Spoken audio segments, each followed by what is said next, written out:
ಸ್ನೇಹಿತರೆ ನೋಡಿ, ಹಿಂದೆ ನಾನು ಇದೇ ಒಂದು ಯಾವುದಿದು ಮೇಘನ ಇಂಟರ್ನ್ಯಾಷನಲ್ ಇನ್ಶೂರೆನ್ಸ್ ವಿಚಾರವಾಗಿ ನಿಮಗೆ ಒಂದಷ್ಟು ಮಾಹಿತಿಯನ್ನು ಕೊಟ್ಟಿದ್ದೆ. ಕೊಟ್ಟಾದ್ಮೇಲೆ ಅವರು ನನ್ನ ಹತ್ರ ಹೇಳಿದ ಸರ್ ಅವ್ರು ಯಾವುದೇ ಊರಿಂದ ಫೋನ್ ಮಾಡಲಿ ನಾನು ಅದಕ್ಕೆ ರೆಸ್ಪಾನ್ಸ್ ಮಾಡ್ತೀನಿ ಮತ್ತು ಇನ್ಶೂರೆನ್ಸ್ನ ಮಾಡಿಕೊಡ್ತೀನಿ ಅಂತೇಳಿ ಹೇಳಿದರು. ನಿಮ್ಗೆಲ್ರಿಗೂ ಗೊತ್ತಿರೋಂಗೆ ಇನ್ಶೂರೆನ್ಸ್ ಮಾಡಿಸ್ಕೊಡ್ತೀನಿ ಅಂತ ಹೇಳಿದರು. ನನಗೆ ಒಂದಷ್ಟು ಜನ ಫೋನ್ ಮಾಡಿಬಿಟ್ಟು ನೀವು ಯಾಕ್ರಿ ಅವ್ರನ್ನ ರೆಫರ್ ಮಾಡ್ತಾಯಿದ್ದೀರಾ, ನಿಮಗೇನು ಕಮಿಷನ್ ಬರ್ತಾಯಿದೆಯಾ, ನೀವು ನಾನು ಫೋನ್ ಮಾಡಿದ್ರೆ ಕರೆಕ್ಟಾಗಿ ರೆಸ್ಪಾನ್ಸ್ ಮಾಡಲ್ಲ, ಮತ್ತು ಇನ್ಶೂರೆನ್ಸನ್ನು ನಮ್ಮದೊಂದು ಇನ್ಶೂರೆನ್ಸ್ ಇದ್ದರೆ ಅವ್ರದ್ದೇ ಒಂದು ಇನ್ಶೂರೆನ್ಸ್ ಮಾಡಿ ಅಂತೇಳಿ ನಮಗೆ ಬಲವಂತ ಮಾಡ್ತಾರೆ. ಏನಿದು ಯಾಕೆ ಹಿಂಗೆಲ್ಲ ಮಾಡ್ತಾಯಿದ್ದೀರಾ ಅಂತೇಳಿ ನನಗೆ ಪರ್ಸ್ನಲಾಗಿ ಮೆಸೇಜ್ ಎಲ್ಲ ಬಂದು ಫೋನ್ ಕಾಲ್ ಎಲ್ಲ ಬಂದಿತ್ತು. ಅದಕ್ಕೆ ಇದನ್ನು ಕ್ಲಾರಿಟಿನ ಈ ಅಪ್ಪನಿಗೆ ನನಗೆ ಹತ್ರ ಹೇಳಿದ್ದೆ ಒಂದು, ಇವ್ರು ಮಾಡ್ತಾ ಇರೋದೇ ಒಂದು ಅಂತೇಳಿ ಅವ್ರಿಗೆ ಗಾಳಿ ಬಿಡ್ಸೋಕ್ಕೆ ಅಂತೇಳಿ ಹೋಗ್ತಾ ಇದ್ದೀನಿ. ಯಾಕಂದರೆ ನಾವು ನಿಯತ್ತಾಗಿದ್ದರೆ ನಿಯತ್ತು, ಅದನ್ನು ಬಿಟ್ಬಿಟ್ಟು ಏನಾದರೂ ಇವ್ರು ನಮಗೆ ತೊಂದರೆ ಕೊಡ್ತಾರೆ ಅಂದರೆ ಅದನ್ನು ಕೂಡ ಬಹಿರಂಗ ಪಡಿಸ್ತೀವಿ ಅನ್ನೋದಕ್ಕೆ ಇದೊಂದು ವಿಡಿಯೋ ನಿಮಗೆ ಸಾಕ್ಷಿ ಆಗಬೇಕು. ಬನ್ನಿ ಕರ್ಕೊಂಡು ಹೋಗ್ತೀನಿ.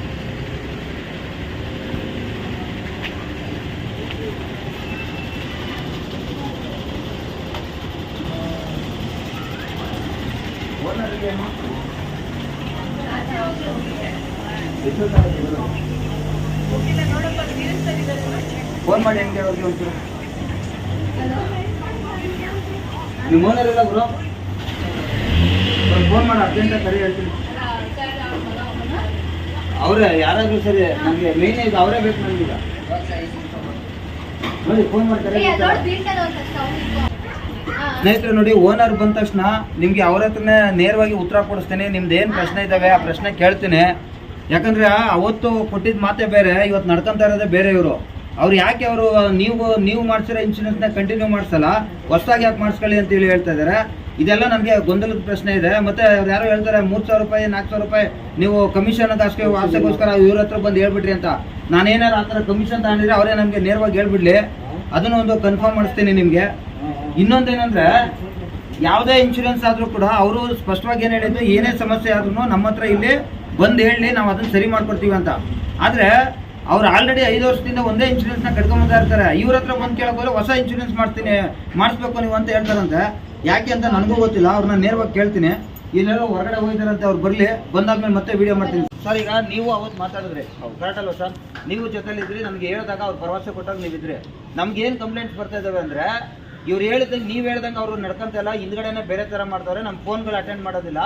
ನಾವು ಫೋನ್ ಮಾಡಿದ್ರು ಕೂಡ ಫೋನ್ ಎತ್ತೋದಿಲ್ಲ. ಆಮೇಲೆ ಇನ್ಯಾವ ಸೀಮೆ ಇನ್ಶೂರೆನ್ಸ್ ಅಂತೇಳಿ ನನಗೆ ಅವ್ರು ಕಂಪ್ಲೇಂಟ್ ಮಾಡ್ತಾ ಇದ್ದಾರೆ.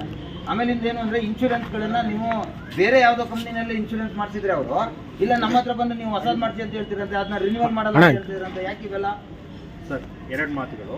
ಮೊದಲನೇದಾಗಿ ಫೋನ್ ಕಾಲ್ ಅಟೆಂಡ್ ಮಾಡೋದು ಹೇಳೋದೆಲ್ಲ ಹಸಿ ಸುಳ್ಳು ಸರ್. ನಮ್ಮ ಹತ್ರ 20 ಜನ ಸ್ಟಾಫ್ ಇದ್ದಾರೆ. ಯಾವುದೇ ಫೋನ್ ಕಾಲ್ ತಂದೆಯವ್ರು ಬಂದಿದ್ರೆ ಇಮಿಡಿಯೇಟ್ ಆಗಿ ಕಾಲ್ ಹೋಗುತ್ತೆ. ಫೋನ್ ಮಾಡ್ಬಿಟ್ಟು ಎಲ್ಲಿಂದ ಬಂದಿದೆ, ನಿಮ್ದು ಡಾಕ್ಯುಮೆಂಟ್ಸ್ ನಮ್ಮ ಹತ್ರ ಬಂದಿದೆ ಅಂತ ಹೇಳ್ಬಿಟ್ಟು ಮಾಹಿತಿ ಕೊಡ್ತೀವಿ. ಇಮಿಡಿಯೇಟ್ ಆಗಿ ಅದಾಗುತ್ತೆ. 2ನೇ ವಿಷಯ, ನೀವು ಹೇಳಿದ್ದು ಆ ಕಂಪನಿಯಲ್ಲಿ ರಿನ್ಯೂವಲ್ ಆಗಲ್ಲ, ಇದು ಸರ್ವೇ ಸಾಮಾನ್ಯವಾದ ಸತ್ಯ. ಬೇರೆ ಏಜೆಂಟ್ ಯಾರೇ ಮಾಡಿರ್ತಾರಲ್ಲ, ಆ ಪಾಲಿಸಿನ ನಾವು ಮುಟ್ಟಂಗಿಲ್ಲ. ರೂಲ್ಸು ಕಾನೂನು ಪ್ರಕಾರವಾಗಿ ನಾವು ಅದನ್ನ ಸರ್ವಿಸ್ ಮಾಡಂಗಿಲ್ಲ. ಅದಕ್ಕೆ ನಾವು ಮಾಹಿತಿ ಮಾತ್ರ ಕೊಡಕ್ ಹೋದ್ರೇನು ಕೆಲವು ಸತಿ ಅದು ಬ್ಯಾಕ್ ಫೈರ್ ಆಗಿದೆ. ಆ ಏಜೆಂಟ್ಗಳಿಗೆ ಗೊತ್ತಾದ್ಮೇಲೆ ಅವ್ರು ಬಂದ್ಬಿಟ್ಟು ಜಗಳ ಆಡ್ಬಿಟ್ಟು ಹೋಗಿದ್ದಾರೆ, ನೀವ್ ಯಾವ ಕಾನೂನು ಪ್ರಕಾರವಾಗಿ ನಮ್ಮ ಕಸ್ಟಮರಿಗೆ ಮಾತುಗಳು ಕೊಟ್ರಿ ಅಂತ. ಆ ಕಾರಣದಿಂದ ಆ ಕಂಪನಿಯಲ್ಲಿ ಇದ್ರೆ ನಾವು ಬೇರೆ ಕಂಪನಿಗೆ ಶಿಫ್ಟ್ ಮಾಡ್ತೀವಿ. ಎಲ್ಲಿ ಕ್ಲೇಮ್ಸ್ ಕರೆಕ್ಟ್ ಆಗಿರುತ್ತೆ ಅಲ್ಲಿ ಮಾಡ್ಕೊಡ್ತೀವಿ. 3ನೇ ವಿಷಯ ಏನಂದ್ರೆ, ಎಲ್ಲಾ ಕಂಪನೀಸ್ ಅಲ್ಲೂ ಕ್ಲೇಮ್ ಕರೆಕ್ಟ್ ಆಗಿ ಕೊಡ್ತಾರೆ. ಆಪ್ಷನ್ಸ್ ಯಾವ ತಗೊಳ್ತೀವಿ ಅದರ ಮೇಲೆ ಆಟ ಇದೆ. ಆಪ್ಷನ್ ತಗೊಳ್ಳೋದಲ್ಲಿ ಹೆಚ್ಚು ಕಡಿಮೆ ಮಾಡಿದ್ರೆ ಕ್ಲೇಮ್ಗಳು ಬರಲ್ಲ. ಅದಕ್ಕೆ ಸರ್, ಇದನ್ನ ನೀವು ಸ್ಟಾರ್ಟಿಂಗ್ ಎಲ್ಲ ಹೇಳ್ಬೇಕಲ್ಲ, ನೀವು ಬೇರೆ ಇನ್ಶೂರೆನ್ಸ್ ಯಾವುದೇ ಇದ್ರು ನಾವು ಮಾಡ್ಕೊಡ್ತೀವಿ, ನೀವು ರಿನ್ಯೂವಲ್ ಮಾಡ್ಕೊಡ್ತೀನಿ ಅಂತ ತಾನೇ ಹೇಳಿದ್ದು. ರಿನ್ಯೂವಲ್ ಮಾಡಿಕೊಡೋದಲ್ಲಿ 2 ವಿಷಯಗಳು ಬರುತ್ತೆ. ಅದೇ ಕಂಪನಿಯಲ್ಲಿ ರಿನ್ಯೂವಲ್ ಮಾಡಕ್ಕೆ ಯಾವ್ದು ಕಾಳಜಿ ಇಲ್ಲ. ಸರಿ, ಇದು ಟೊಯೋಟಾ ಗಾಡಿ ತಗೊಂಡ್ರೆ ಟೊಯೋಟಾ ಶೋರೂಮ್ ಅಲ್ಲೇ ಹೋಗಿ ಸರ್ವಿಸ್ ಮಾಡ್ಬೇಕಾ, ಅಥವಾ ನಿಮಗೆ ದುಡ್ಡು ಹೇಳಿ ಉಳಿಯುತ್ತೆ ಅಲ್ವಾ ಮಾಡ್ತೀರಾ? ಅದು ನಮಗ್ ಬಿಟ್ಟಿದ್ದು, ಅದು ನಮ್ ಡಿಪೆಂಡ್. ಅದೇ ರೀತಿಯಲ್ಲಿ ಇನ್ಶೂರೆನ್ಸ್ ಅಲ್ಲಿ ಕೂಡ ಅದೇ ಕಂಪನಿಯಲ್ಲಿ ಕಂಟಿನ್ಯೂ ಮಾಡಿದ್ರೆ ಅವ್ರು ನಿಮ್ಮ ಮೇಲೆ ಕಾಳಜಿ ಇಟ್ಕೊಂಡಿಲ್ಲ, ಅವ್ರಿಗೇನ್ ಪ್ರೀತಿ ಪ್ರೇಮ ಅಂತದಿಲ್ಲ. ಅವ್ರಿಗೆ ಒಂದೇ ಒಂದು ವಿಷಯ, ನೀವು ದುಡ್ಡು ಕೊಟ್ಟಿದ್ದೀರಾ, ಅದಕ್ಕೆ ಏನ್ ಕ್ಲೇಮ್ ಬರ್ಬೇಕು ಅದ್ ಕೊಡ್ತಾರೆ. ಅವರಿಗೆ ನೀವು ಕಂಟಿನ್ಯೂ ಮಾಡ್ತಾ ಇದ್ರಿ 10 ವರ್ಷ 15 ವರ್ಷ 20 ವರ್ಷ ಅಂದ್ರೇನು ಅವ್ರಿಗೆ ಎಂತದ್ದು ಅಟ್ಯಾಚ್ಮೆಂಟ್ ಇಲ್ಲ. ಇಲ್ಲ, ನೀವ್ ಹೇಳ್ತಾ ಇರೋದೇನು ಅಂದ್ರೆ, ಆ ಗಾಡಿಗೆ ದುಡ್ಡು ಕಟ್ಟಿದಾನೆ, ಇನ್ಶೂರೆನ್ಸ್ ಮಾಡ್ಕೊಟ್ಟಿದ್ದೀನಿ ಅಷ್ಟೇ. ಕ್ಲೈಮಿಂಗ್ ಬಂದಾಗ ಅದ್ರಲ್ಲಿ ಏನ್ ಕ್ಯಾತೆ ಬೇಕೋ ಅವಾಗ ಹುಡುಕ್ತಾರೆ. ಯಾವ್ದು ನೀನ್ ಈ ತರ ಮಾಡ್ಕೊಂಡಿಲ್ಲ ಅಂತ ಹೇಳಿ ಹುಡುಕೋದು ಮಾಡ್ಬಿಡ್ತಾರೆ. ಬಟ್ ನಾವ್ ಹಂಗ್ ಮಾಡಲ್ಲ ಅಂತ ಹೇಳ್ತಾ ಇದ್ರಿ ನೀವು. ಹೌದು, ಆ ಗಾಡಿಗೆ ಏನ್ ಕ್ಲೇಮು ಕವರೇಜಸ್ ಬರಬೇಕು ಅದೇ ಮಾಡಿಕೊಡ್ಬೇಕಾಗಿತ್ತು. ಇದರಲ್ಲಿ ಬೋಗಸ್ ಮಾಡೋದು ತುಂಬಾ ವಿಷಯದಲ್ಲಿ ಇದೆ. ತುಂಬಾ ಜನ ಫೋನ್ ಮಾಡಿದವ್ರು ಏನ್ ಮಾಡಿದ್ದಾರೆ, ಅವ್ರದ್ದು ಹಳೆ ಪಾಲಿಸಿ ಲ್ಯಾಪ್ಸ್ ಆಗಿದೆ. ಸರಿ, ಇನ್ಸ್ಪೆಕ್ಷನ್ ಮಾಡಿದ್ರೆ ಗಾಡಿಗೆ ಇನ್ಶೂರೆನ್ಸ್ ಮಾಡಿಸ್ಕೊಡಿ ಅಂತ ಹೇಳ್ಬಿಟ್ಟು ಕೇಳ್ಕೊಳ್ತಾರೆ. ಅದ್ರಲ್ಲಿ ಏನಾಗತ್ತಂದ್ರೆ ಬೇರೆ ಕಡೆ ಏನ್ ಮಾಡ್ತಾರೆ, ದುಡ್ಡಿನ ಲಾಭಕ್ಕೋಸ್ಕರ ಹಳೇದ್ ಯಾವ್ದೋ ಡಮ್ಮಿ ಇನ್ಶೂರೆನ್ಸ್ ಹಾಕ್ಬಿಟ್ಟು ಪಾಲಿಸಿ ರನ್ನಿಂಗ್ ಮಾಡ್ಕೊಡ್ಬಿಡ್ತಾರೆ. ಸರಿ, ಅದು ಇವತ್ತಿಗೆ ವಾಹನ ಅಪ್ಡೇಟ್ ಆಗ್ಬಿಡುತ್ತೆ. ಕ್ಲೇಮ್ ಮಾಡಕ್ ಹೋಗ್ತೀವಲ್ಲ ಅವಾಗ ರಿವೆರಿಫೈ ಮಾಡ್ತಾರೆ. ಏನಾಗತ್ತೆ, ಇದು 5,000 10,000 ರೂಪಾಯಿ ಮುಖ ನೋಡ್ಬಿಟ್ಟು ಲಕ್ಷಾಂಗಟ್ಲೆದು ಇನ್ಶೂರೆನ್ಸ್ ಪ್ರಾಬ್ಲಮ್ ಆಗುತ್ತೆ. ಇದು ನಿಮ್ ಗಾಡಿಯಲ್ಲಿ ಯಾರು ಕೂತಿರ್ತಾರೆ ಅವರಿಗೆ ಕ್ಲೇಮ್ ಅಮೌಂಟ್ ಬಂದ್ಬಿಟ್ಟು ಅವ್ರು ಎಷ್ಟು ದುಡಿತಾ ಇದಾರೆ ಅದ್ರ ಮೇಲೆ ಹೋಗುತ್ತೆ. ಸರಿ, ಈ ಪಾಲಿಸಿಫಿಕೇಶನ್ ಮಾಡ್ತೀವಿ, ಇದನ್ನ ಫ್ರಾಡ್ ಅಂತಾನೆ ಹೇಳ್ತೀವಿ. ಹಳೆ ಪಾಲಿಸಿನೇ ಇಲ್ಲ, ನಾವು ಪಾಲಿಸಿ ಇದೆ ಅಂತ ಹೇಳ್ಬಿಟ್ಟು ಮಾಡಿದವರು ಹಲವಾರು ಏಜೆಂಟ್ ಮಾಡ್ತಾರೆ. ಆ ಮಾಡೋದ್ರಿಂದ ಏನಾದ್ರು ಜೆನ್ಯೂನ್ ಆಗಿ ಆಕ್ಸಿಡೆಂಟ್ ಆದ್ರೆ ಯಾವ ಕ್ಲೇಮು ಕೊಡಲ್ಲ. ಇದೆಲ್ಲ ಆಟಗಳು ತುಂಬಾ ನಡೆಯುತ್ತೆ. ತುಂಬಾ ಗಾಡಿ ಕಸ್ಟಮರ್ಗಳು ತಗೊಂಡ್ ಬರ್ತಾರೆ, ಗಾಡಿ ಎಲ್ಲ ಡ್ಯಾಮೇಜ್ ಇರುತ್ತೆ. ಒಂದು ಪ್ಯಾನಲ್ ಅಲ್ಲಿ ಒಂದು ಡ್ಯಾಮೇಜ್ ಇದ್ರೇನು ಆ ಪೂರ್ತಿ ಪ್ಯಾನಲ್ ದುಡ್ಡು ಬರಲ್ಲ. ನಾವು ಕಸ್ಟಮರಿಗೆ ಅದೆಲ್ಲ ಮಾಹಿತಿ ಕೊಡ್ತೀವಿ. ಆದ್ರೆ ಯಾವ ಇನ್ಶೂರೆನ್ಸ್ ಅಲ್ಲೂ ಯಾವ ಕಸ್ಟಮರ್ಗೂ ಇದು ಹೇಳೋದೇ ಇಲ್ಲ, ಈ ಪ್ಯಾನಲ್ ನಲ್ಲಿ ಡ್ಯಾಮೇಜ್ ಆಗಿದ್ರೆ ಈ ಪ್ಯಾನಲ್ಗೆ ದುಡ್ಡು ಬರಲ್ಲ. ಅದಕ್ಕೋಸ್ಕರನೇ ಗಾಡಿ ಯಾವತ್ತೂ ಇನ್ಶೂರೆನ್ಸ್ ಹಳೆ ಲ್ಯಾಪ್ಸ್ ಆಗಿದ್ರೆ ಗಾಡಿನ ರೆಡಿ ಮಾಡಿಸ್ಕೊಂಡು ಬನ್ನಿ ಅಂತ ನಾವು ರಿಕ್ವೆಸ್ಟ್ ಮಾಡ್ಕೊಳ್ತೀವಿ. ಯಾಕಂದ್ರೆ ಅದು ಫೋಟೋ ತೆಗಿತೀವಲ್ಲ, ಫೋಟೋದಲ್ಲೆಲ್ಲ ಬರುತ್ತೆ. ಸರಿ ಸರ್, ನೀವ್ ಹೇಳ್ತಾ ಇರೋದು ಇನ್ಶೂರೆನ್ಸ್ ಲ್ಯಾಪ್ಸ್ ಆಗಿರೋದು ಓಕೆ, ಇನ್ಶೂರೆನ್ಸ್ ರನ್ನಿಂಗ್ ಅಲ್ಲಿ ಇದೆ, ಇನ್ನೂ 15 ದಿನ, ಇನ್ನೂ 1 ತಿಂಗಳು 2 ತಿಂಗಳು ಟೈಮ್ ಇರುತ್ತೆ. ಆದ್ರೂ ಕೂಡ ನೀವು ರಿನ್ಯೂವಲ್ ಮಾಡಿದಂತ ಇಲ್ಲ, ನೀವು ನಮ್ಮ ಹತ್ರ ಪಾಲಿಸಿ ಮಾಡ್ತಿದ್ರೆ ಮಾಡೋದು, ಇಲ್ಲಾಂದ್ರೆ ಲ್ಯಾಪ್ಸ್ ಮಾಡ್ಕೊಂಡು ತಗೊಂಬನ್ನಿ ಅಂತ ಹೇಳ್ತಾ ಇದೀರಿ ಅಂತಲ್ಲ, ನೀವು ಫೋನ್ ಮಾಡಿದಾಗ ಅದನ್ನೇ ಹೇಳ್ತಾ ಇದ್ರಲ್ಲ. ಕೆಲವ್ರು ಕಸ್ಟಮರಿಗೆ ನಾವು ಹೇಳಿದ ವಿಷಯ ಅರ್ಥ ಆಗಲ್ಲ ಸರ್. ಅವ್ರಿಗೆ ಏನ್ ಹೇಳ್ತಾರೆ, ನನಗೆ ಅದೇ ಕಂಪನಿಯಲ್ಲಿ ಬೇಕು, ಅವ್ರಿಗೆ ಆ ಕಂಪನಿ ಮೇಲೆ ಪ್ರೀತಿ ಪ್ರೇಮ ಜಾಸ್ತಿ ಇರುತ್ತೆ, ನಂಬಿಕೆ ಜಾಸ್ತಿ ಇರುತ್ತೆ. ಅವಾಗ ನಾವೇನ್ ಹೇಳ್ತೀವಿ, ಈ ಪಾಲಿಸಿನ ನಾವು ರಿನ್ಯೂ ಯಾವ್ದೇ ಕಾರಣಕ್ಕೆ ಮಾಡಕ್ ಆಗಲ್ಲ, ನಾಳೆ ನಿಮ್ ಗಾಡಿಯಲ್ಲಿ ಇನ್ಶೂರೆನ್ಸ್ ಲ್ಯಾಪ್ಸ್ ಆದಾಗ ಬನ್ನಿ, ತಿರ್ಗಾ ನಾವು ಇನ್ಸ್ಪೆಕ್ಷನ್ ಮಾಡ್ಬಿಟ್ಟು ಅದೇ ಕಂಪನಿಯಲ್ಲಿ ಮಾಡ್ಕೊಡ್ತೀನಿ. ಅವಾಗ ನಮ್ಮ ಏಜೆನ್ಸಿ ನಮ್ ಬ್ರೋಕಿಂಗ್ ಅಂಡರ್ ಬರುತ್ತೆ, ಅವಾಗ ನಾವು ಅದಕ್ಕೆ ಸರ್ವಿಸ್ ಮಾಡ್ತೀವಿ. ಕಂಪನಿ ಟು ಕಂಪನಿ ಚೇಂಜ್ ಮಾಡಕ್ ಅಲೌಡ್ ಇಲ್ಲ. ಆ ಕಂಪನಿಯಲ್ಲಿ ಹಳೆಯವ್ರು ಯಾರು ಮಾಡಿದ್ದಾರೆ ಅವ್ರು ರಿನ್ಯೂವಲ್ ಮಾತ್ರ ಮಾಡಿದ್ರೆ ಆಟಗಳು ನಡೆಯುತ್ತೆ. ಒಂದು ವೇಳೆ ನಿಮ್ಮ ಹತ್ರ ನಾನು ಬರಲೇ ಇಲ್ಲ, ನಂದು ರಿನ್ಯೂವಲ್ ನಾನೇ ಮಾಡ್ಕೊಂಡು ಆನ್ಲೈನ್ ಅಲ್ಲಿ ನಾನು ಅಥವಾ ಮೇನ್ ಕಂಪ್ನಿಗೆ ಹೋಗಿ ಮಾಡ್ಕೊಂಡ್ರು ಕೂಡ ಅದೇ ಏಜೆಂಟ್ ಅಂಡರ್ಗೆ ಹೋಗುತ್ತೆ ಅಂತ ಹೇಳ್ತೀವಿ ನೀವು. ಆ ಏಜೆಂಟ್ ಅಂಡರ್ ಹೋಗುತ್ತೆ, ಅದು ಪ್ರಾಬ್ಲಮ್ ಏನಿಲ್ಲ. ಆದ್ರೆ ನಮಗೆ ಆಕ್ಸೆಸ್ ಇಲ್ಲ ಅದನ್ನ ಮಾಡಕ್ಕೆ. ನಾವು ನಮ್ಮ ಸಿಸ್ಟಮ್ ಅಲ್ಲಿ ಆ ಗಾಡಿ ನಂಬರ್ ಹಾಕಿದ್ರೆ ನಾಟ್ ಅಲೌಡ್ ಟು ರಿನ್ಯೂ ಅಂತ ಬಂದ್ಬಿಡುತ್ತೆ. ಸರಿ, ಓಕೆ. ನಾವು ಯಾವುದೇ ಕಾರಣಕ್ಕೂ ಪೇಮೆಂಟ್ ಮಾಡಕ್ಕಾಗಲ್ಲ, ನಾವು ಮುಟ್ಟಕ್ಕೂ ಆಗಲ್ಲ, ಎಂಡಾರ್ಸ್ಮೆಂಟ್ ಮಾಡಕ್ಕಾಗಲ್ಲ, ಸರ್ವಿಸ್ ಮಾಡಕ್ಕಾಗಲ್ಲ. ಇನ್ಶೂರೆನ್ಸ್ ನ ನೀವು ಲಾಂಚ್ ಮಾಡ್ಕೊಂಡು ತಗೊಂಬನ್ನಿ ಅಂತ ಹೇಳ್ತಾ ಇದ್ರಿ. ಹೌದು, ಬಟ್ ಅದೇ ಆಯ್ತಪ್ಪ, ನಿಮ್ಮ ಹತ್ರ ಇನ್ಶೂರೆನ್ಸ್ ಮಾಡ್ಸೋಕ್ಕೋಸ್ಕರ ಕೆಲವರು ಏನ್ ಮಾಡ್ಬೇಕು ಗೊತ್ತಾ, ನನ್ನ ಫ್ರೆಂಡ್ಸು ಅದೇ ನೀನ್ ಹೇಳ್ದೆ ಅಂತ ಹೇಳ್ಬಿಟ್ಟು ನಾನು ಆ ಕಂಪ್ನಿಗೆ ಹೋಗಿ ಇನ್ಶೂರೆನ್ಸ್ ಮಾಡ್ಸಕ್ ಹೋದ್ರೆ ನಂದನ್ನ ಲ್ಯಾಬ್ಸ್ ಮಾಡ್ಕೊಂಡು ತಗೊಂಡು ಹೋಗೋ ಟೈಮಲ್ಲಿ ಆಕ್ಸಿಡೆಂಟ್ ಆಗ್ಬಿಟ್ರೆ ನಾನೇನೇ ಮಾಡ್ಲಿ, ನೀನ್ ಯಾವ್ದೋ ಬೋಗಸ್ ಹತ್ರಕ್ಕೆ ಹೋಗ್ಬಿಡ್ತೀನಿ ಅಂತ ಅವ್ರು ನನ್ನನ್ನು ಕಂಪ್ಲೇಂಟ್ ಮಾಡ್ತಾರಲ್ಲ. ಅವರಿಗೆ ಅರ್ಥನೇ ಆಗಿಲ್ಲ. ಇನ್ನು ಇನ್ಶೂರೆನ್ಸ್ ಕಟ್ತಾ ಇರೋದು ನಾವು ಸೇಫ್ಟಿಗೋಸ್ಕರ. ಕರೆಕ್ಟ್. ಯಾವುದೇ ಗಾಡಿ ಇದ್ರು ಒಂದು, ಇವಾಗ ನಿಮಗೆ ಅಗತ್ಯ ಇದೆ ಅಂದ್ರೆ ಪೆಟ್ರೋಲ್ ಖಾಲಿ ಆಗಿದ್ರೆ ಹೆಚ್ಚು ಪೆಟ್ರೋಲ್ ಬಂಕಲ್ಲೂ ಹಾಕಿಸ್ತೀರಾ, ಹೌದು, ಇಂಡಿಯನ್ ಆಯಿಲ್ ಅಲ್ಲೂ ಹಾಕಿಸ್ತೀರಾ, ಬೇಕಾದ್ರೆ ಜಿಯೋಲ್ಲೂ ಹಾಕಿಸ್ಬೇಕು. ಪೆಟ್ರೋಲ್ ಖಾಲಿ ಆಗಿದ್ರೆ ಪೆಟ್ರೋಲ್ ಅವಶ್ಯಕ. ಇನ್ಶೂರೆನ್ಸ್ ಕೂಡ ಹಂಗೆ. ಗಾಡಿಗೆ ಹಿಂಗ್ ಪೆಟ್ರೋಲ್ ಮುಖ್ಯ, ಗಾಡಿ ಪ್ಯಾಸೆಂಜರ್ ಸೇಫ್ಟಿಗೋಸ್ಕರ ಇನ್ಶೂರೆನ್ಸ್ ಮುಖ್ಯ. ಯಾವುದೇ ಕಂಪನಿ ಒಳ್ಳೇದು ಕೆಟ್ಟದು ಅಂತದ್ದು ಇಲ್ಲ, ಎಲ್ಲಾ ಕಂಪನಿಯಲ್ಲೂ ಕ್ಲೇಮ್ ಕೊಡ್ತಾರೆ. ಅವ್ರವ್ರ ಪ್ರೋಸೆಸ್ ಸ್ವಲ್ಪ ಹೆಚ್ಚು ಅಜಗಜಾಂತರ ವ್ಯತ್ಯಾಸ ಬರಲ್ಲ, ಸ್ವಲ್ಪ ವ್ಯತ್ಯಾಸ ಇರುತ್ತೆ. ಅದರ ಪ್ರಕಾರ ಇನ್ನೊಂದು ಅಷ್ಟೇ ಏನ್ ಹೇಳಿದ್ರು ಅಂದ್ರೆ ಅಮೌಂಟ್ ಇವ್ರ ಹತ್ರ ಬೇರೆ ಕಡೆ 1,000-2,000 ಜಾಸ್ತಿನೇ ಕೇಳ್ತಾರೆ ಹೊರತು ಬೇರೆ ಕಡೆ ಹೋದ್ರೆ ಇನ್ನ 2,000 ಕಮ್ಮಿಗೆ ಸಿಗ್ತಾ ಇದೆ, ಅದೇ ಬೆನಿಫಿಟ್ ಸಿಗ್ತಾ ಇದೆ ಅಂತ ಹೇಳ್ತಾರಲ್ಲ ಸರ್, ಅವ್ರಿಗೆ ಏನ್ ಹೇಳ್ತೀರಾ? ಮತ್ತೆ ಇದು ಸಿಂಪಲ್ ವಿಷಯ ಸರ್. ಯಾರು ಕೂತ್ಕೊಂಡು ಇನ್ಶೂರೆನ್ಸ್ ಪಾಲಿಸಿ ಓದಲ್ಲ, ಇಂಡಿಯಾದಲ್ಲೇ ಯಾರು ಓದಲ್ಲ. ಗಾಡಿ ಪಾಲಿಸಿ ಯಾರು ಲೈಫ್ ಇನ್ಶೂರೆನ್ಸ್ ಪಾಲಿಸಿನೂ ಓದಲ್ಲ, ಹೆಲ್ತ್ ಇನ್ಶೂರೆನ್ಸ್ ಪಾಲಿಸಿನೂ ಓದಲ್ಲ.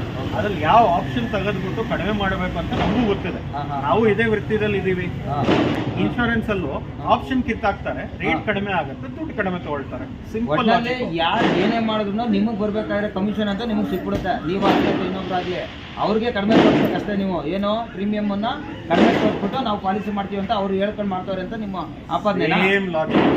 ಯಾರು ಕೈಯಿಂದ ದುಡ್ಡು ಹಾಕೊಡಲ್ಲ. ಕೊನೆಗೆ ಆಪ್ಷನ್ ಕಿತ್ತಾಕಿದ್ರೆ ರೇಟ್ ಕಡಿಮೆ ಆಗೋದು. ಈ ರೇಟ್ ಕಡಿಮೆ ಮಾಡೋಕ್ಕೋಸ್ಕರ ಏನ್ ಬೇಕೋ ಆಟ ಆಡ್ತಾರೆ. ತಂದೆಯವರು ಯಾವಾಗ ಎಷ್ಟೊತ್ತಿಗೆ ಬರ್ತಾರೆ ಸರ್? ಒಂದು 10 ನಿಮಿಷ ಬರ್ತಾರೆ. ಸರಿ, ಓಕೆ ಸ್ನೇಹಿತರೆ, ಅದನ್ನು ಕೂಡ ನಾನು ಮಾತಾಡ್ಬಿಟ್ಟು ತಿಳಿಸ್ಕೊಡ್ತೀನಿ. ಅದಕ್ಕೆ ಬಂದೆ ಸರ್ ನಾನು. ಯಾಕಂದ್ರೆ ನನಗೆ ಎಷ್ಟೋ ಫೋನ್ಗಳು ಬಂದ್ಬಿಟ್ಟು ನೀನು ಕಮಿಷನ್ ತಗೋಕ್ಕೋಸ್ಕರ ನೀನು ಅಲ್ಲಿ ವಿಡಿಯೋ ಮಾಡ್ತಿದ್ದೀನಿ ಅಂತ ಹೇಳ್ಬಿಟ್ಟು ನಮ್ಮ ತಲೆ ಮೇಲೆ ಹೋಗ್ಬೇಕು. ಕಮಿಷನ್ ಎಲ್ಲಿ ತಗೊಳ್ತೀರಾ ಸರ್? ನೀವು ಕೊಟ್ಟು ಬರೀ ಮಾಹಿತಿಗೋಸ್ಕರ. ಇನ್ಶೂರೆನ್ಸ್ ಫಸ್ಟ್ ಇನ್ಶೂರೆನ್ಸ್ ಇವಾಗ ಲ್ಯಾಪ್ಸ್ ಆಗಕ್ಕೆ ಬರ್ತಾ ಇದೆ. ಅದು ವೇಸ್ಟ್ ಆಗೋಯ್ತದು. ಪ್ಯಾನಿಕ್ ಅಂತ FC ಮಾಡ್ಸಕ್ಕಾಯ್ತಲ್ಲ. ಸುಮ್ಮನೆ ಈಗ ನಾನು ನಿಮ್ಗೆ 5800 ಬಿಟ್ಟು ದುಡ್ಡು ವೇಸ್ಟ್ ಆಯ್ತು ನನಗೆ. ಈಗ ಅದು ಪ್ಯಾನಿಕ್ ಬಟನ್ದೇ ಬೇರೆ ಆಟಗಳಿದೆ. ಅದು ನಿಮಗೆ ವಿಡಿಯೋ ಎಲ್ಲ ಮಾಡಿದ್ದೀರಾ? ನನಗೆ ಗೊತ್ತಿದೆ. ಅದು ನಾನು ಹೇಳಿದೆ ನಿಮ್ಮ ತಂದೆಗೆ ಹೇಳಿದೆ ಅದನ್ನೇ. ನೋಡಿ ಸರ್, ಇಷ್ಟೆಲ್ಲ ನೀವು ನೀಟಾಗಿ ಮಾಡ್ತೀನಿ ಅನ್ನೋದಾದ್ರೆ ಪ್ಯಾನಿಕ್ ಬಟನ್ ಒಂಚೂರು ಅದೇನಾದ್ರು ಕವರ್ ಮಾಡಿ. ನಮ್ಮವರು ನಾನು ಕೂಡ ಇಲ್ಲಿ ಹಾಕ್ಸ್ಕೊಂಡು ನಮಗೂ ಕಂಪ್ಲೀಟ್ ಆಗಿ ಒಂದು ಪ್ಯಾಕೇಜ್ ಸಿಕ್ತಂಗಾಗುತ್ತೆ ಮಾಡಿ ಅಂತ ಹೇಳಿದ್ರೆ. ಅವ್ರು ಏನ್ ಮಾಡಿದ್ರೆ ಏನೋ ಗೊತ್ತಿಲ್ಲ. ಅದು ಬಂದ್ರೆ ಅವ್ರಿಗೆ ನಿಮ್ಗೆ ಏನಾದ್ರು ಗೊತ್ತಾಗ ಪ್ಯಾನಿಕ್ ಬಟನ್ ಗೊತ್ತಿಲ್ಲ. ಆದ್ರೆ DL ಒಂದು ಕ್ಲಾರಿಟಿ ಬರ್ತದೆ ಇವಾಗ. ಮುಂಚೆ ಬ್ಯಾಚ್ ಕಂಪಲ್ಸರಿ ಇತ್ತಲ್ಲ, ಇನ್ಶೂರೆನ್ಸ್ ಕಂಪನಿಯಿಂದ ಮಾಹಿತಿ ಬಂದಿದೆ. ಯಾವುದೇ private car DL LMV DL ಇಟ್ಕೊಂಡು ಯೆಲ್ಲೋ ಬೋರ್ಡ್ ಗಾಡಿ ಓಡಿಸಬಹುದು, ಪ್ಯಾಸೆಂಜರ್ ಆಟೋ ಓಡಿಸಬಹುದು, ಕ್ಯಾಬ್ ಓಡಿಸಬಹುದು. ಗೂಡ್ಸ್ ಸ್ಕ್ಯಾನಿಂಗ್ ವೆಹಿಕಲ್ 7.5,000 kg ಕೆಳಗಡೆ ಇರೋ ಗೂಡ್ಸ್ ಗಾಡಿ ಬ್ಯಾಚ್ ಜೊತೆ ಓಡಿಸಬಹುದು. ಹಳೇದು ಯಾವುದೇ ಕ್ಲೇಮ್ ಪೆಂಡಿಂಗ್ ಇದ್ರೇನು ಸುಪ್ರೀಂ ಕೋರ್ಟ್ ಆರ್ಡರ್ ಬಂದಿದೆ, ಅದನ್ನ ಕ್ಲಿಯರ್ ಮಾಡಬೇಕು. ಆರ್ಡರ್ ಬಂದಿರೋ ಡೇಟ್ ಇಂದ ಈಚೆಗೆ DL ಆಗಿದ್ರೆ ಅಂತ ಮಾತ್ರನಾ ಅಥವಾ ಅದಕ್ಕೆ ಮುಂಚೆ DL ಇದ್ರು? ಇವಾಗ ಹೊಸ ಕಾನೂನು ಪ್ರಕಾರವಾಗಿ ನಿಮ್ಮ ಹತ್ರ ಬೇಸಿಕ್ ಪ್ರೈವೇಟ್ ಕಾರ್ ಓಡಿಸೋದು DL ಇದ್ರೆ ನೀವು ಯಾವ್ದು ಬೇಕಂದ್ರೂ ಗಾಡಿ ಓಡಿಸಬಹುದು. ಗೂಡ್ಸ್ ಗಾಡಿ ಚಿಕ್ಕದು 7 ಟನ್ ಕೆಳಗಡೆ ಇರೋದು ಚಿಕ್ಕದ ಗಾಡಿ ಅಂತ ಆ ಗಾಡಿಗಳು LCV light carrying commercial vehicles ಎಲ್ಲ ಓಡಿಸಬಹುದು. ಬ್ಯಾಚ್ ಸ್ಥಿತಿ ಇಲ್ಲ. ಕಾರ್ ಕೂಡ ಮೊದಲು ಬ್ಯಾಚ್ ಬೇಕಾಗಿತ್ತು, ಬ್ಯಾಚ್ ಎಲ್ಲ ಇವಾಗ ಅವಶ್ಯಕತೆ ಇಲ್ಲ.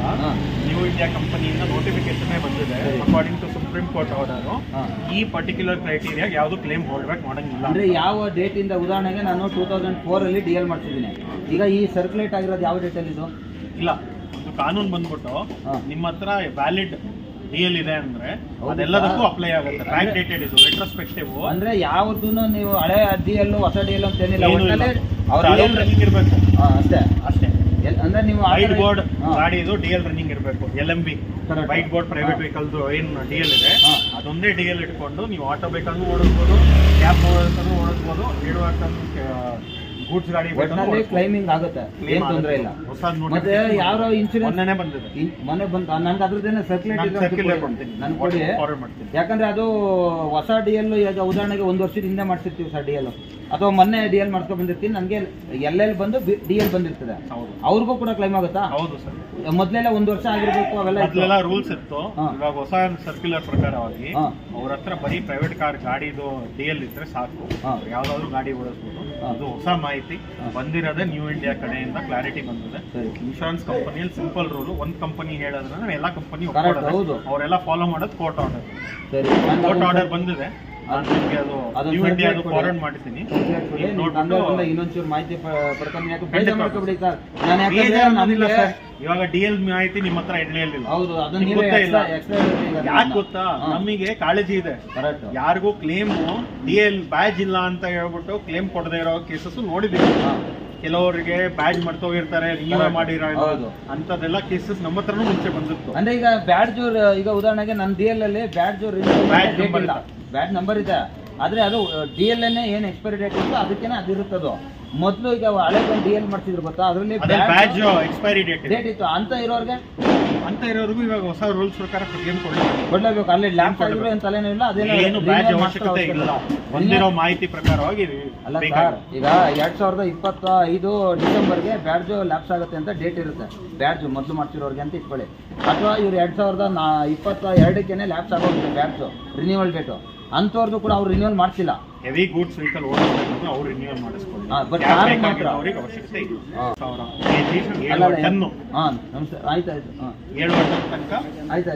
7 ಟನ್ ತನಕ ಬೇಕಾಗಿದ್ದು ಬ್ಯಾಚ್ ಬೇಡ ಅಂತ ಬಂದಿದೆ. ನಾನು ಸರ್ಕ್ಯುಲರ್ ನಿಮ್ಗೆ ಕೊಡ್ತೀನಿ, ಯಾರಿಗೆ ಡೌಟ್ ಇದ್ರು ಓದ್ಕೊಳ್ಳೋಣ. 7,500 kg 7 ಟನ್ನು ಅಥವಾ ಲಗೇಜ್ ಗಾಡಿ ಆಗಿರ್ಬೋದು ಅಥವಾ ಪ್ಯಾಸೆಂಜರ್ ಗಾಡಿ ಯಾವ ಗಾಡಿಗೂ ಅಷ್ಟೇ. ಟೆಂಪೋ ಟ್ರಾವೆಲರ್ ಓಡಿಸೋರಿಗೆ ಬ್ಯಾಡ್ಜ್ ಬೇಕಲ್ವಾ? ಅವ್ರಿಗೂ ಏನಕ್ಕೆ ಬ್ಯಾಡ್ಜ್ ಬೇಕು? ವೆಯ್ಟ್ ಜಾಸ್ತಿ ಬರುತ್ತಲ್ಲ ಅದಕ್ಕೆ. ಟೆಂಪೋ ಟ್ರಾವೆಲರ್ ವೆಯ್ಟ್ ಎಷ್ಟು? ಟೆಂಪೋ ಟ್ರಾವೆಲರ್ ವೆಯ್ಟ್ ಬಂದ್ಬಿಟ್ಟು 3,000 ಅಷ್ಟೇನಾ? TT ಅಷ್ಟೇ ಇದೆ.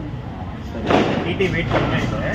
ಮಿನಿ ಬಸ್ ಆದ್ರೂ ಅಷ್ಟೇ. ಒಟ್ಟಿನಲ್ಲಿ ನೀವು ಟೋಟಲ್ ಓವರ್ ಆಲ್ ಆ ಬಾಡಿ ಏನ್ ವೆಯ್ಟ್ ಬರುತ್ತೋ 7,500 kg ಏನಿರುತ್ತೋ ಅದು ಯಾವುದೇ ಗಾಡಿ ಬಸ್ ಆಗ್ಬೋದು ಲಾರಿ ಆಗ್ಬೋದು ಅಥವಾ ಗೂಡ್ಸ್ ಯಾವುದೇ ಟೆಂಪೋ ಟ್ರಾವೆಲರು ಏನೇ ಆಗ್ಬೋದು ಅದ್ರ ಒಳಗಡೆ ಇರೋ ಗಾಡಿಗಳಿಗೆ ಬರೀ LM ಇದ್ರೆ ಸಾಕು. ಹೌದು ಸರ್, ಇದೇ ಮಾಹಿತಿ ಕ್ಲಾರಿಫಿಕೇಶನ್ ನಿಮಗೂ ಪಡಿಸ್ತೀನಿ. ಸರಿ. ನಾನು ಅದನ್ನೇ ಓದ್ಬಿಟ್ಟು ಅರ್ಥ ಮಾಡ್ಕೊಂಡು ನೀವು ನೋಡ್ಕೊಳ್ಳಿ, ನಿಮಗೂ ಅದೇ ಕ್ಲಾರಿಟಿ ಬರುತ್ತೆ. ಸರಿ ಸರ್, ಆಯ್ತು. ಸಂಜೆ ಅವ್ರು ಬರ್ತಾರೆ, ಒಂದು 10 ನಿಮಿಷ ಫೋನ್ ಮಾಡಿದ್ದಾರೆ. ಮಾಡಿದ್ದೀನಿ ನಾನು ಎಲ್ಲೋ ಹೋಗ್ಬೇಕು ಅರ್ಜೆಂಟ್. ಮಾಡಿದ್ದೀನಿ ಸರ್. ಯಾವ್ದು ಗಾಡಿ